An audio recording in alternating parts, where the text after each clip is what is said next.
মুস্তাফিজুর রহমানের ব্যাটে ছক্কা, হতাশার মাঝে ভক্তদের জন্য এ যেন এক টুকরো আনন্দ।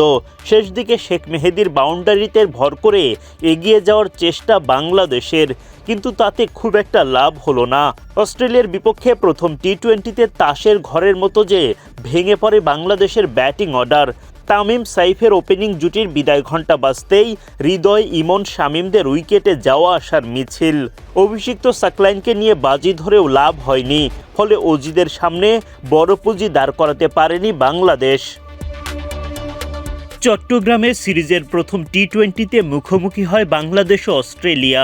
চোটের কারণে এই ম্যাচে মাঠে নামা হয়নি নিয়মিত অধিনায়ক লিটন দাসের। তার জায়গায় দায়িত্ব পালন করেন তাওহিদ হৃদয়। টস জিতে আগে ব্যাটিং করার সিদ্ধান্ত নেন হৃদয়। বাংলাদেশের হয়ে ইনিংস শুরু করতে নামেন তানজিদ হাসান তামিম ও সাইফ হাসান। শুরুতেই মারকুটে ব্যাটিংয়ের চেষ্টা বাংলাদেশের, কিন্তু ওপেনাররা দ্রুতই খেই হারিয়ে ফেলেন।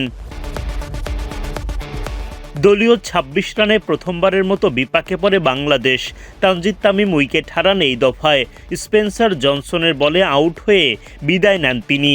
৯ বল খেলে ১ বাউন্ডারিতে মাত্র ১০ রান করতে পারেন তামিম। ওদিকে তামিমের বিদায়ের পর বেশিক্ষণ টিকতে পারেননি সাইফ হাসানও। ভালো শুরু পেলেও ইনিংস বড় করার আগেই মাঠ ছাড়েন তিনি। ম্যাট র্যানশোর বলে উইকেট হারানো এই ওপেনার ১৪ বলে ৩ বাউন্ডারিতে করেন ২০ রান। ৩৯ রানের মধ্যেই দুই ওপেনারকে হারিয়ে ফেলে বাংলাদেশ।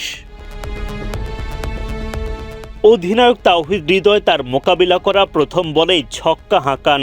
দর্শকদের উল্লাস শুরু গ্যালারিতে, কিন্তু হৃদয় সেটা বেশিক্ষণ টিকিয়ে রাখতে পারেননি। অ্যাডাম জাম্পার বলে বোল্ড বাংলাদেশ অধিনায়ক। ৫ বল খেলে ৮ রান করেন তিনি। সৌম্য সরকারও উইকেট হারান জাম্পার বলে। ১৮ বল খেলে ১ বাউন্ডারিতে ১৭ রান করেন সরকার। ৬৪ রানে ১ হালি উইকেট হারায় বাংলাদেশ। ১২ বলে ১ বাউন্ডারিতে ১০ রান করে মাঠ ছাড়েন পারভেজ ইমন। ৪ বল খেলা শামীম পাটোয়ারির ব্যাট থেকে আসে মোটে ১ রান। অভিষেক ম্যাচে ব্যাটিংয়ে নেমে ১০ রানের অবদান রাখেন আব্দুল গাফফার সাকলাইন। ১০ বলের ইনিংসে একটা ছক্কা আসে তার ব্যাট থেকে। মাত্র ৮৬ রানে সপ্তম উইকেটের পতন ঘটে বাংলাদেশের। ৮ বলে ৩ রান করে বিদায় নেন রিশাদ হোসেন। শেখ মেহেদী দলকে এগিয়ে নিয়ে যাওয়ার চেষ্টা করেন। অপর প্রান্তে টেলেন্ডারদের যাওয়া আসার মিছিল। সব মিলিয়ে কোনো মতে ১০০ রান পার করলেও সাদামাটা পুঁজিতেই থামতে হয় বাংলাদেশকে।